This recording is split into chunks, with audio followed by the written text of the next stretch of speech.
اللهم إني أسألك علما نافعا. السلام عليكم ورحمة الله تعالى وبركاته. بسم الله والحمد لله والصلاة والسلام على رسول الله صلى الله عليه وسلم وعلى آله وأصحابه أجمعين. قال الله تعالى في القرآن المجيد: أعوذ بالله من الشيطان الرجيم. بسم الله الرحمن الرحيم. وإن كنتم في ريب مما نزلنا على عبدنا فأتوا بسورة من مثله وادعوا شهداءكم من دون الله إن كنتم صادقين صدق الله العظيم. আল্লাহ রব্বুল আলামিন সূরাতুল বাকারার 23 নম্বর আয়াতে ইরশাদ করেন, আর আমরা আমাদের বান্দার প্রতি যা নাজিল করেছি তাতে তোমাদের কোনো সন্দেহ থাকলে তোমরা এর অনুরূপ কোনো সূরা আনয়ন করো এবং আল্লাহ ব্যতীত তোমাদের সকল সাক্ষী সাহায্যকারীকে আহ্বান করো যদি তোমরা সত্যবাদী হও। ইলমান নাফিয়া একাডেমি কর্তৃক আয়োজিত শব্দে শব্দে আল কোরআন শিরোনামে কোরআন শেখার সাপ্তাহিক লাইভ ক্লাসে অংশগ্রহণকারী সকল দিনী ভাই ও বোনদের জানাই আন্তরিক শুভেচ্ছা ও অভিনন্দন। গত ক্লাস পর্যন্ত আমরা নুন সাকিন এবং তানউইন এবং মিম সুকুনের কাওয়ায়েদ সম্পর্কে পড়েছি এবং পাশাপাশি আমরা এই কাওয়ায়েদগুলোর উদাহরণ কোরআন থেকে দেখেছি এবং সেই অনুযায়ী অনুশীলন করেছি আলহামদুলিল্লাহ। আজকে আমরা অত্যন্ত গুরুত্বপূর্ণ দুটি বিষয় নিয়ে কথা বলবো। একটি হচ্ছে লাম লাফজুল জালালাহ এবং দুই আল ইস্তিআযাহ ওয়াল বাসমালাহ, অর্থাৎ আউযু বিল্লাহ এবং বিসমিল্লাহ পাঠের পদ্ধতি এবং এর পরিচয় সম্পর্কে জানবো ইনশাআল্লাহ। তো প্রথমত আমরা আলোচনা শুরু করব লাম লাফজুল জালালা সম্পর্কে। লাম লাফজুল জালালা আসলে কি? লাম লাফজুল জালালা তাকেই বলা হয় এমন লাম যে লামটি লাফজুল জালালা অর্থাৎ আল্লাহ নামের মধ্যে যে লামকে পাওয়া যায় সেই লামের পাঠ পদ্ধতিটা কেমন হবে এবং সেই আল্লাহ শব্দে যে লামকে যে বর্ণকে নেওয়া হয়েছে, যেহেতু লামকে নেওয়া হয়েছে আল্লাহ শব্দে লেখার জন্য, সেই জন্য লামকে বলা হয় লাম লাফজুল জালালা। যদি লামের ব্যতি রেখে যদি আল্লাহর নাম যদি মিম দিয়ে অথবা বা দিয়ে হতো অথবা যেই কোনো বর্ণ দিয়ে যদি হতো, তাহলে সেই বর্ণকেই বলা হতো। যেমন যদি বলা হতো, যদি এমন হতো যে হামজা দিয়ে আল্লাহর নামকে লেখা হয়েছে, তাহলে বলা হতো হামজা লাফজুল জালালা, এমন বলা হতো। যেহেতু লামকে দিয়ে আল্লাহ শব্দকে লেখা হয়েছে, হ্যাঁ, সেই জন্য এই লামকে বলা হয় লাম লাফজুল জালালা। আজকে আমরা সেই লামুল লাফজুল জালালা কিভাবে পাঠ করতে হবে সেই বিষয় সম্পর্কে জানবো ইনশাআল্লাহুল আজিজ। লাম লাফজুল জালালা অত্যন্ত চমৎকার একটি অধ্যায়। আমরা এই অধ্যায়ের মধ্য দিয়ে আমরা অনেকগুলো বিষয় সম্পর্কে আমরা জানবো ইনশাআল্লাহ। প্রথমত আমরা জানবো লাম লাফজুল জালালার পরিচয় এবং আল্লাহ শব্দ পড়ার নিয়ম বা পদ্ধতি এবং কোরআন হতে এর অনুশীলন করবো ইনশাআল্লাহ। যেহেতু আল্লাহ শব্দটিকে কিভাবে পাঠ করতে হবে সেই বিষয় নিয়ে কথা বলে আপনার ইলমুল কিরাআত এবং তাজউইদ, কিন্তু আল্লাহ শব্দের গঠন পদ্ধতি এই সকল বিষয় নিয়ে কথা বলে আল লুগাহ আল আরাবিয়্যাহ, অর্থাৎ আরবি ভাষা। অতএব আমরা শুধুমাত্র আল্লাহ শব্দ কিভাবে পড়তে হয় সেই বিষয় সম্পর্কে আমরা জানবো। প্রথমত আমরা সকলেই জানি যে আল্লাহ শব্দের যে পরিচয়, লাম লাফজুল জালাল যে পরিচয়, সে সম্পর্কে আসলে আমাদের তেমন বেশি আর আহ, ভূমিকা বা এর পরিচয় জানার প্রয়োজন বোধ করছি না, কারণ আমরা সকলেই জানি যে আল্লাহ শব্দকে লিখতে হলে লাম দিয়ে লিখতে হবে। এটাই মূলত হচ্ছে লাম লাফজুল জালালা পরিচয়।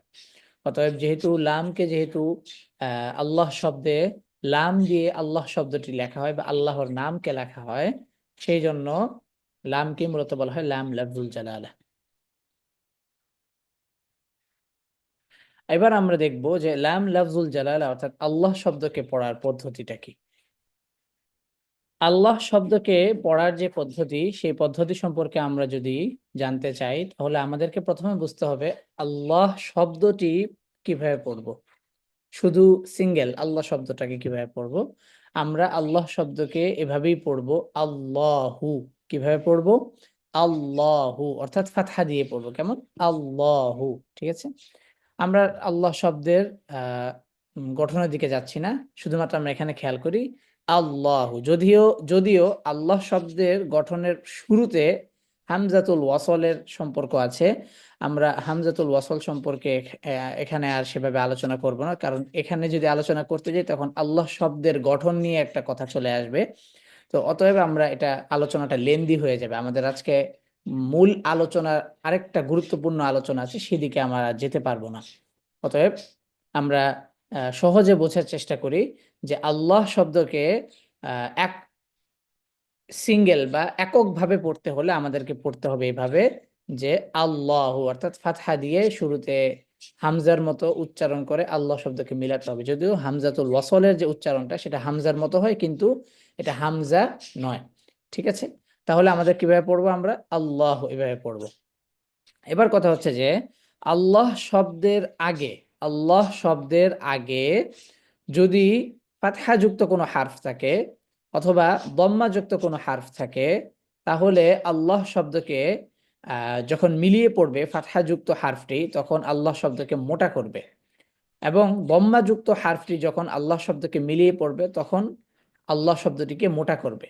শুধুমাত্র কাসরাযুক্ত হারফ দিয়ে যদি কোনো শব্দ দিয়ে যদি আল্লাহ শব্দকে মিলানো হয়, তাহলে সেটি তখন আল্লাহ শব্দটি বারিক বা পাতলা আওয়াজে উচ্চারিত হবে। আমরা খেয়াল করে দেখি। প্রথমত হচ্ছে সিঙ্গেল, এককভাবে হয়, এভাবে উচ্চারিত হবে আল্লাহু। ঠিক আছে? এবং এই যে আল্লাহু, এখানে যে আল্লাহ শব্দটা আছে, আল্লাহ শব্দটাকে লম্বা করবে। এখানে একটা ছোট একটা মাদ হবে, সেই মাদটার নাম সেই মাদটির সময়সীমা হবে ২ হারকা বা ২ সেকেন্ড। ঠিক আছে? এবার কথা হচ্ছে যে আমাদের মূল কথা ছিল যে আল্লাহ শব্দের আগে, আল্লাহ শব্দের আগে ফাতহাযুক্ত কোনো হারফ দিয়ে যদি আল্লাহ শব্দকে যোগ করা হয়, তাহলে কিভাবে পড়া হবে? মোটা করে ইন্নাল্লাহা। কিভাবে পড়া হবে? ইন্নাল্লাহা। এবার যদি আমরা পড়ি জের দিয়ে বা কাসরা দিয়ে যদি পড়ি, তাহলে কিভাবে হবে? পাতলা হবে। বিল্লাহি, ফি দীনিল্লাহি। কেমন? এবং পেশ দিয়ে যখন আমরা পড়বো, পেশ দিয়ে যখন আমরা পড়বো, অর্থাৎ দম্মা দিয়ে যখন আমরা পড়বো, তখন আমরা আল্লাহ শব্দকে মোটা করে পড়বো। কেমন? এই যে আবেদুল্লাহি ওয়া ইউহাযযিরুকুমুল্লাহু। কেমন? তো আল্লাহ শব্দকে পড়ার এটা ছিল আমাদের পদ্ধতি বা পদ্ধতি। এবং আল্লাহ শব্দকে আমরা যদি কোরআন থেকে ছোট করে একটু অনুশীলন করি, তাহলে আমাদের আরো বেশি সহজে বুঝতে সহজ হবে। আচ্ছা, যারা আমরা অনুসরণ করতে চাই তারা হ্যান্ড রেজ করতে পারি। জি, শিবলি সাদিক ভাই। আসসালামু আলাইকুম রহমতুল্লাহ। ওয়ালাইকুম আসসালাম ওয়া রাহমাতুল্লাহি ওয়া বারাকাতুহু। আমরা খেয়াল করে দেখি আল্লাহ শব্দকে যখন আমরা ফাতহা দিয়ে আমরা মিলিয়ে পড়বো, তখন আমরা আল্লাহ শব্দকে মোটা করব। কেমন? তাহলে কিভাবে পড়বো? শাহিদাল্লাহু, শাহিদাল্লাহু, শাহিদাল্লাহু, শাহিদাল্লাহু, ওয়াল্লাহু, ওয়াল্লাহু, ওয়াল্লাহু, ওয়াল্লাহু, হুম, ফি সাবিলিল্লাহি। ফি সাবিলিল্লাহি। অর্থাৎ কাসরা দিয়ে আল্লাহ শব্দকে যোগ করা হয়েছে, সেই জন্য আল্লাহ শব্দকে কিভাবে পড়বো? পাতলা করে বা বারিক করে পড়বো। কেমন?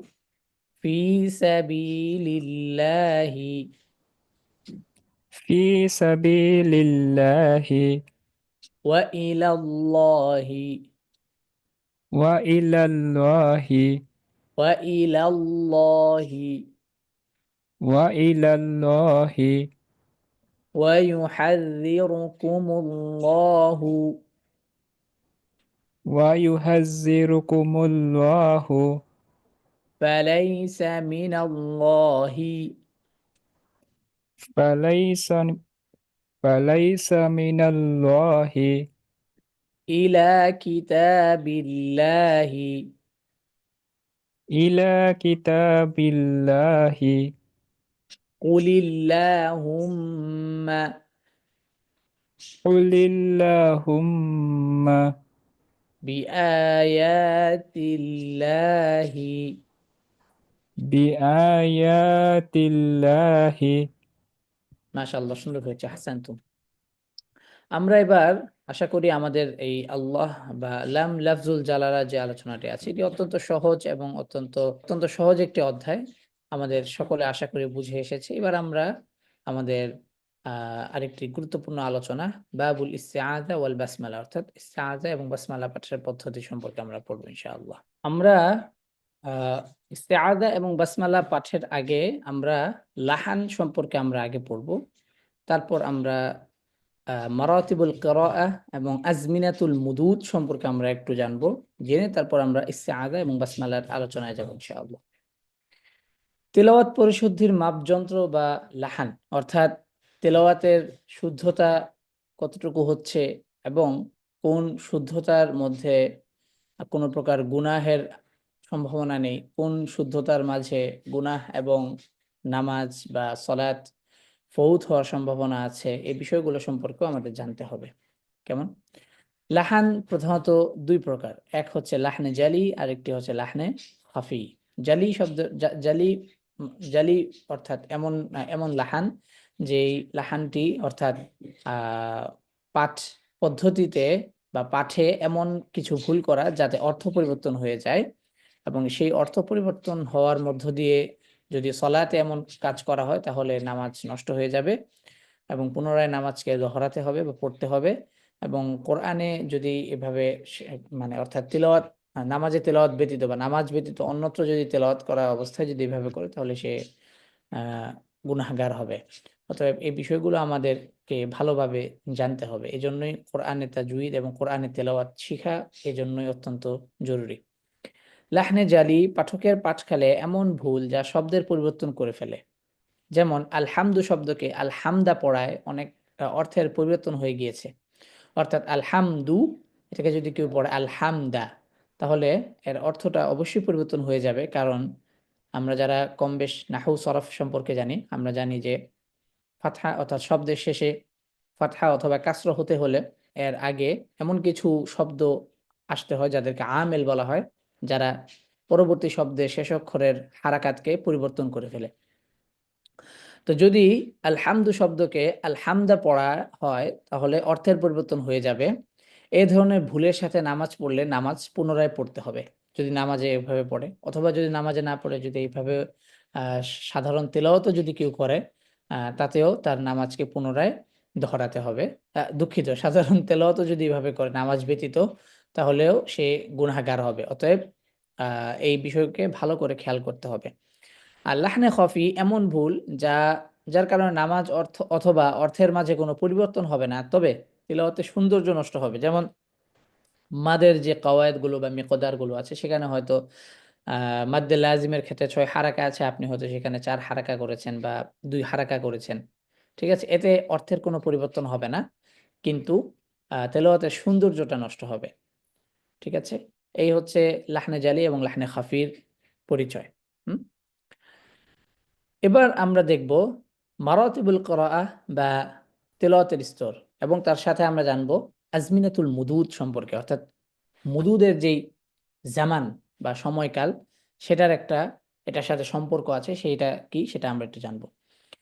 তিলাওয়াতের স্তর মোট 3টি, যথা তাহকিক, তারতিল, তারতিল নয় এখানে তাদউইর হবে, এবং হাদার।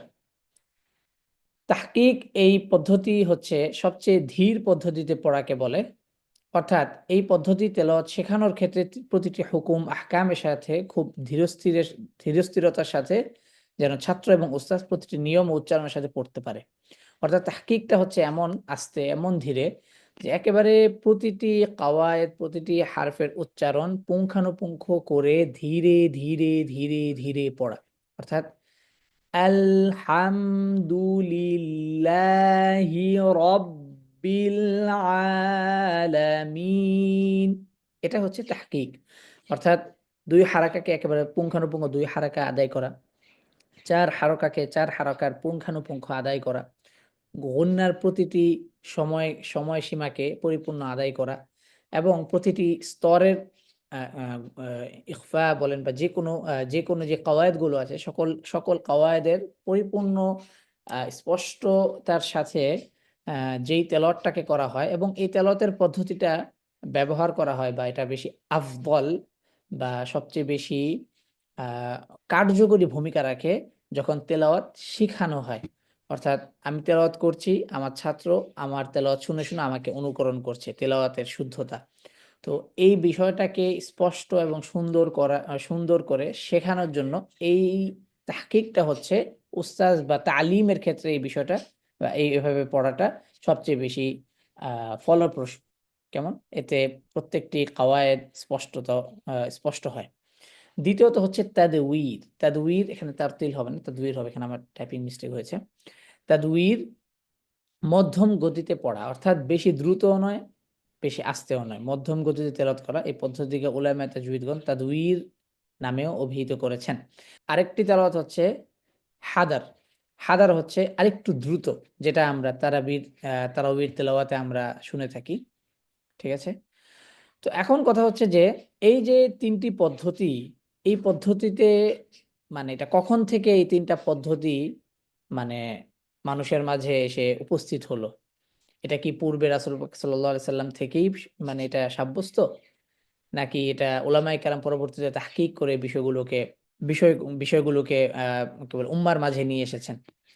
বিষয়টা হচ্ছে যে রাসূল পাক সাল্লাল্লাহু আলাইহি ওয়াসাল্লাম এই ৩ পদ্ধতিতেই তিলাওয়াত করেছেন।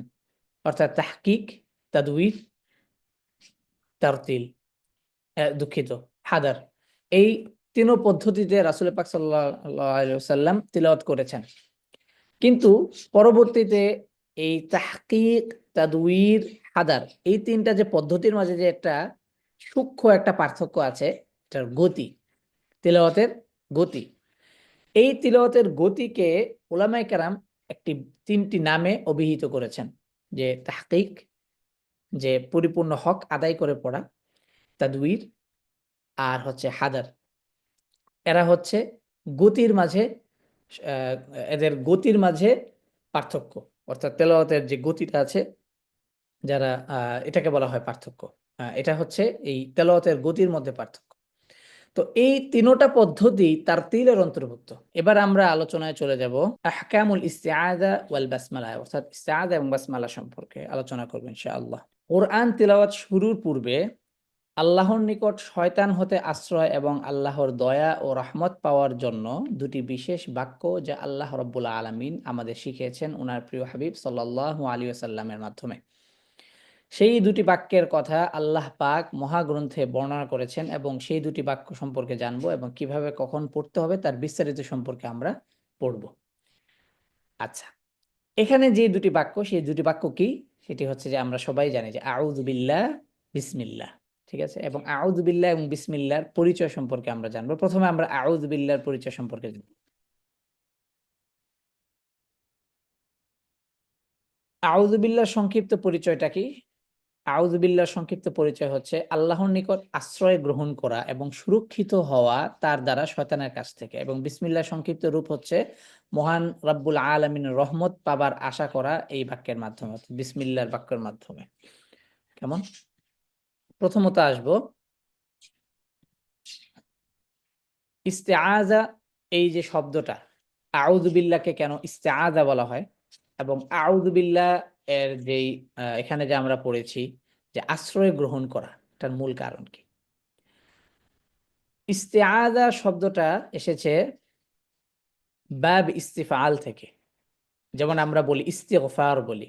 ইস্তিগফার মানে কি? ইস্তিগফার মানে হচ্ছে আল্লাহর কাছে ক্ষমা প্রার্থনা করা, অর্থাৎ ক্ষমা চাওয়া। এখানে আমরা দেখি আউযু বিল্লাহর যে সংক্ষিপ্ত পরিচয় বা অর্থটা যদি আমরা খেয়াল করি তাহলে দেখব যে আশ্রয় গ্রহণ করা, অর্থাৎ আল্লাহর কাছে আশ্রয় চাওয়া, নিরাপত্তা চাওয়া। এই যে নিরাপত্তা চাওয়া, এই নিরাপত্তা চাওয়াটা হচ্ছে কি ইস্তিআযা। কি?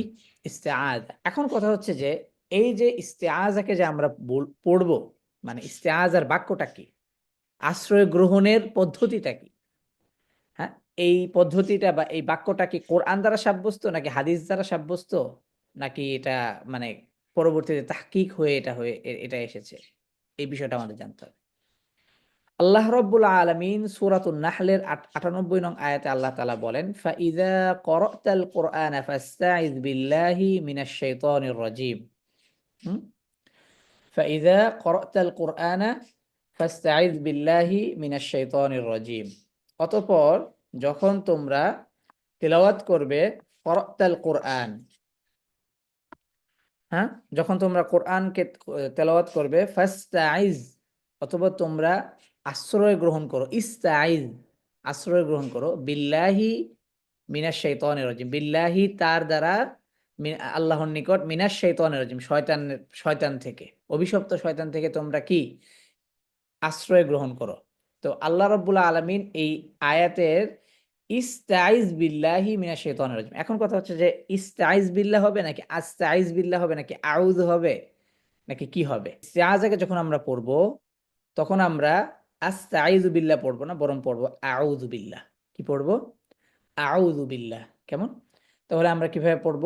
আউযু বিল্লাহি মিনাশ শাইতানির রাজিম। এখন তাহলে আউযু বিল্লাহি মিনাশ শাইতানির রাজিম। সুতরাং যখন আপনি কোরআন পাঠ করবেন তখন অভিশপ্ত শয়তান হতে আল্লাহর আশ্রয় প্রার্থনা করুন। সূরা নাহলের ৯৮ নং আয়াত। তাহলে আমরা তিলাওয়াতের শুরুতে সূরা নাহলের ৯৮ নং আয়াত মোতাবেক পড়ব, আউযু বিল্লাহি মিনাশ শাইতানির রাজিম। আমি আশ্রয় চাই শয়তানের কাছ থেকে, যে অভিশপ্ত শয়তানের কাছ থেকে আল্লাহর নিকট কি চাই?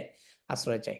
এবার বিসমিল্লাহ বাক্যটিকে আমরা কিভাবে সাব্যস্ত করব? কোত্থেকে এই বিসমিল্লাহর বাক্যটি আমরা পেয়েছি, বা বিসমিল্লাহর বাক্যটি আল্লাহ তাআলা কোত্থেকে তার প্রিয় হাবিব সাল্লাল্লাহু আলাইহি ওয়াসাল্লামের মাধ্যমে আমাদের কাছে পৌঁছেছেন, আমাদেরকে শিখিয়েছেন। সেটি হচ্ছে যে হযরত সুলাইমান সালাম যখন রানী বিলকিসের কাছে চিঠি লিখেন, তখন সুলাইমান সালাম চিঠি এভাবে শুরু করেন, ইন্নাহু মিন সুলাইমানা ওয়া ইন্নাহু বিসমিল্লাহির রহমানির রহিম।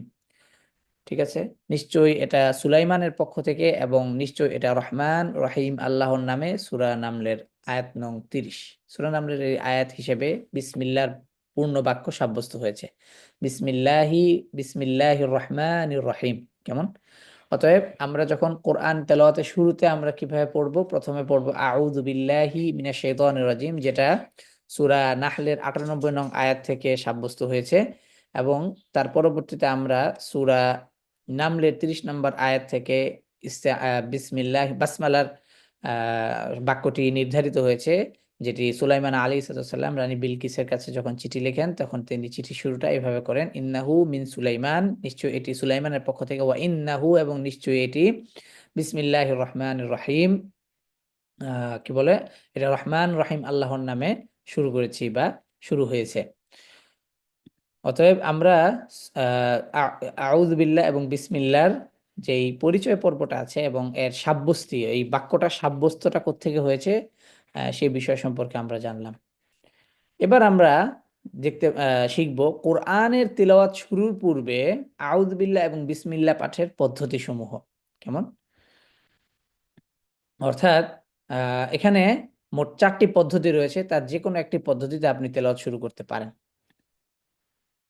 আচ্ছা, প্রথমত হচ্ছে যে ৪টি পদ্ধতির মধ্যে কি, কি?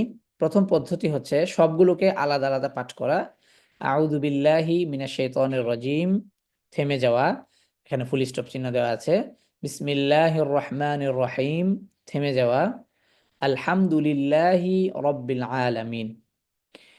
এটা হচ্ছে একটা পদ্ধতি, সবগুলোকে আলাদা, আলাদা করে পড়া।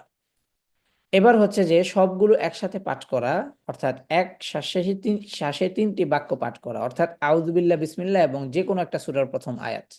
এটা হতে পারে সূরা দুহাও হতে পারে, সূরা ফাতিহাও হতে পারে। তাহলে কিভাবে? আউযু বিল্লাহি মিনাশ শাইতানির রাজিম, বিসমিল্লাহির রহমানির রহিম, আলহামদুলিল্লাহি রাব্বিল আলামিন। এবার হচ্ছে আউযু বিল্লাহকে আলাদা পাঠ করে বিসমিল্লাহ এবং আলহামদুলিল্লাহকে একসাথে পাঠ করা, অর্থাৎ আউযু বিল্লাহি মিনাশ শাইতানির রাজিম, বিসমিল্লাহির রহমানির রহিম, আলহামদুলিল্লাহি রাব্বিল আলামিন। ৪, আউযু বিল্লাহ বিসমিল্লাহকে একসাথে পড়ে থামবে, তারপর আলহামদুলিল্লাহকে আলাদা পড়বে, অর্থাৎ আউযু বিল্লাহ বিসমিল্লাহকে একসাথে পড়বে, তারপর সূরার শুরুর যে প্রথম আয়াত বা সূরা ছাড়াও যে কোনো জায়গা থেকে শুরু করতে চাইলে সেই আয়াতটাকে আলাদা পড়বে। আউযু বিল্লাহি মিনাশ শাইতানির রাজীম। বিসমিল্লাহির রহমানির রহিম। আলহামদুলিল্লাহি রাব্বিল আলামিন। অতএব এই ছিল আমাদের ইস্তিআযা এবং বাসমাল্লাহ পাঠের পদ্ধতি। তবে এখন কথা হচ্ছে যে আমাদের আরেকটা বিষয় সম্পর্কে একটু জানতে হবে। সেটা হচ্ছে যে ২ সূরার মাঝে বিসমিল্লাহ পাঠের পদ্ধতিটা কি? এবং আরেকটা বিষয় জানতে হবে যেই পদ্ধতিতে বিসমিল্লাহ পাঠ করা যায় না। কেমন? সেই পদ্ধতি সম্পর্কে আমাদের জানতে হবে। ঠিক আছে? তাহলে আমরা ২ সূরার মাঝে বিসমিল্লাহ অর্থাৎ প্রথমে আমরা জানলাম সূরা শুরুর পূর্বে আউযু বিল্লাহ বিসমিল্লাহকে পাঠের পদ্ধতি। এখন আমরা জানবো ২ সূরার মাঝে বিসমিল্লাহ পাঠের পদ্ধতি। মোট ৩ টি পদ্ধতি রয়েছে। ১ আলাদা, আলাদা পাঠ করা অর্থাৎ ৩ শ্বাসে অর্থাৎ থেমে, থেমে। সবগুলোকে একসাথে পাঠ করা একসাথে। সূরার শেষ আয়াতে থেমে বিসমিল্লাহ সহ পরবর্তী সূরা শুরু করা ২ শ্বাসে। আমরা দেখি। ১ সবগুলো আলাদা, আলাদা পাঠ করা। যেমন ওয়াম্মা বিনিআমাতি রাব্বিকা ফাহাদ্দিস। আমরা সূরাতুদ দুহা থেকে সূরা দুহা এবং সূরা আলাম নাশরাহ অর্থাৎ সূরাতুশ শারহ এই ২ সূরার মাঝে আমরা এর নিয়মটা দেখব, হ্যাঁ? ওয়াম্মা বিনিআমাতি রাব্বিকা ফাহাদ্দিস। বিসমিল্লাহির রহমানির রহিম। আলাম নাশরাহ লাকা সাদরাক। এবার হচ্ছে সবগুলোকে একসাথে পাঠ করা। وأما بنعمة ربك فحدث. بسم الله الرحمن الرحيم. ألم نشرح لك صدرك. এবার ৩ সূরার শেষ আয়াতে থেমে বিসমিল্লাহ সহ একসাথে সূরার প্রথম আয়াত পাঠ করা। কিভাবে?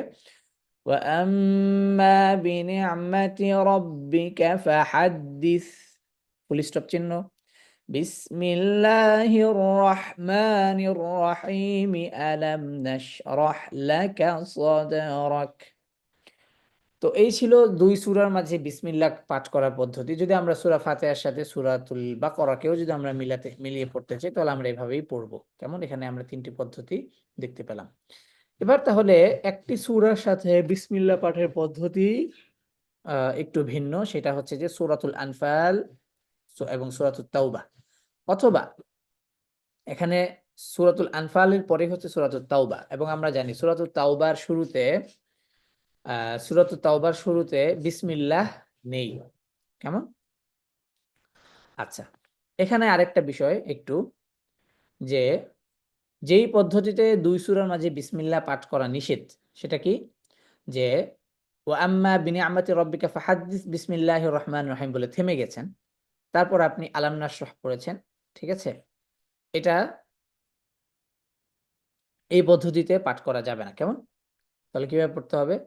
وأما بنعمة ربك فحدث. بسم الله الرحمن الرحيم. ألم نشرح لك صدرك. এটার কারণ কি?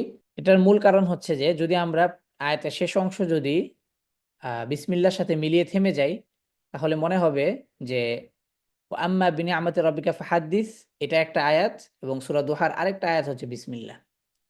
তখন এই বিসমিল্লাহ এবং ওয়াম্মা বিনিআমাতি রাব্বিকা ফাহাদ্দিস এই ২ টাকে একটা আয়াত মনে হবে। মানে ২ আয়াত মনে হবে এবং সেটা বিসমিল্লাহকে মনে হবে সূরা দুহার অংশ। কিন্তু বিসমিল্লাহ তো সূরা দুহার অংশ নয়। কেমন? এবার আমরা আরেকটা বিষয় জানবো সেটা হচ্ছে যে ২ সূরার মাঝে যে বিসমিল্লাহ পাঠের পদ্ধতিটা আমরা দেখলাম এটা ছিল আমাদের মানে সাধারণ একটা পদ্ধতি এবং এটা সকল সূরার সাথেই সম্পৃক্ত। কিন্তু আরেকটা বিষয় সেটা হচ্ছে যে সূরাতুল আনফাল এবং সূরাতুত তাওবা এর সাথে আউযু বিল্লাহ বিসমিল্লাহর পাঠের পদ্ধতি এবং এর সাথে ২ সূরার মাঝে বিসমিল্লাহ পাঠের পদ্ধতি এই বিষয়টা সম্পর্কে আমরা দেখব। কেমন? যদিও আমাদের সিলেবাসে সূরাতুত তাওবা বা এই জাতীয় কোনো সূরার কোনো বিষয় নেই। কিন্তু এই বিষয়টা আমাদের একটু আলাদা করে আমরা জানবো। আমাদের সিলেবাসের অন্তর্ভুক্ত কোনো বিষয় নয়। শুধুমাত্র জানানোর তাগিদে এই বিষয়টা আলোচনা করছি এবং এটাই আমাদের শেষ আলোচনা হবে। এখানে আমরা খেয়াল করি সূরাতুত তাওবাকে যদি আমরা শুরু করতে চাই, শুধুমাত্র সূরাতুত তাওবাকে, ধরেন আমরা সূরাত আনফালের সাথে আমরা সূরা তাওবাকে যোগ করলাম না। আনফাল না, ধরেন সূরা ফাতিহার সাথেই আমরা সূরা তাওবাকে যোগ করলাম না। অথবা সূরা বাকারার সাথে আমরা সূরা তাওবাকে যোগ করা বাদ দিয়ে এখন শুধুমাত্র সূরা তাওবা কিভাবে শুরু করব? সূরা তাওবাকে আমরা শুরু করব, যেহেতু সূরা তাওবা শুরুতে আল্লাহ রাব্বুল আলামিন আ বিসমিল্লাহ নিয়ে আসেননি। অতএব সূরা তাওবাকে আমরা পড়ব আউযু বিল্লাহি মিনাশ শাইতানির রাজীম বারাআতুম মিনাল্লাহি ওয়া রাসূলিহি, এভাবে পড়তে পারি। আর না হয় আউযু বিল্লাহি মিনাশ শাইতানির রাজীম থেমে বারাআতুম মিনাল্লাহি ওয়া রাসূলিহি। ঠিক আছে? এটা হচ্ছে সূরা তাওবাকে শুরু করার পদ্ধতি। এবার কথা হচ্ছে যে সূরা তাওবাকে যখন আমরা ২ সূরার মাঝে মিলিয়ে পড়ব, তখন আমরা কিভাবে পড়ব? তখন আমরা ২ সূরাতে পড়ব। কয় সূরাতে? ২ সূরাতে। একটা হচ্ছে যে একটা হচ্ছে মিলিয়ে পড়া। ইন্নাল্লাহা বিকুল্লি শাইইন আলিমুম বারাআতুম মিনাল্লাহি ওয়া রাসূলিহি। আরেকটা হচ্ছে সাক্তা করে পড়া। ইন্নাল্লাহা বিকুল্লি শাইইন আলিম বারাআতুম মিনাল্লাহি ওয়া রাসূলিহি। ঠিক আছে? আরেকটি হচ্ছে সাক্তা ছাড়া শুধু থেমে তারপরে নরমালি শুরু করা। ইন্নাল্লাহা বিকুল্লি শাইইন আলিম, থেমে গেলাম। বারাআতুম মিনাল্লাহি ওয়া রাসূলিহি। এটা ছিল আমাদের সূরাতুত তাওবা। ২ সূরার মাঝে বিসমিল্লাহ পাঠের মধ্য দিয়ে সূরাতুত তাওবা কিভাবে আমরা পড়বো? যেহেতু আমাদের এখানে সূরাতুত তাওবাতে আমরা দেখতে পাচ্ছি বিসমিল্লাহ আল্লাহ রাব্বুল আলামিন ১ম এ নিয়ে আসেননি সূরার শুরুতে। অতএব এখানে আমাদের পাঠের পদ্ধতিটা কিভাবে হবে সেই বিষয়টা সম্পর্কে আমরা জানলাম। যদিও এটা আমাদের আউট অফ একটা সাবজেক্ট বা আউট অফ সিলেবাস। যেহেতু আমরা শেষের ১০ টি সূরাকে টার্গেট করেছি। এর মধ্যে সূরা তাওবার আলোচনাটা আসাটা তেমন বেশি গুরুত্বপূর্ণ নয় সিলেবাস মোতাবেক। কিন্তু তারপরেও আমরা আলোচনাটা করেছি যেহেতু আমাদের আলোচনার সাথে এটার একটা সম্পৃক্ততা আছে। কেমন? তো এই ছিল আমাদের আজকের আলোচনার বিষয়বস্তু। আল্লাহ রাব্বুল আলামিন আমাদেরকে এই কোরআনের অতল গহ্বরে যেই ইলম এবং জ্ঞান লুকিয়ে আছে সেই বিষয় সম্পর্কে আমাদেরকে জানার তৌফিক দান করুক, আমিন। এবং আল্লাহ রাব্বুল আলামিন আমাদেরকে পবিত্র কোরআনুল কারীম সহজে এবং সুন্দরভাবে শেখার তৌফিক দান করুক। আল্লাহুম্মা সাল্লি ওয়া সাল্লিম ওয়া বারিক আলা সাইয়্যিদিনা মুহাম্মদ ওয়া আলা আলিহি ওয়া আসহাবিহি আজমাইন। হাযা মা ইনদি ওয়াসসালামু আলাইকুম ওয়া রাহমাতুল্লাহি তাআলা ওয়া বারাকাতুহু।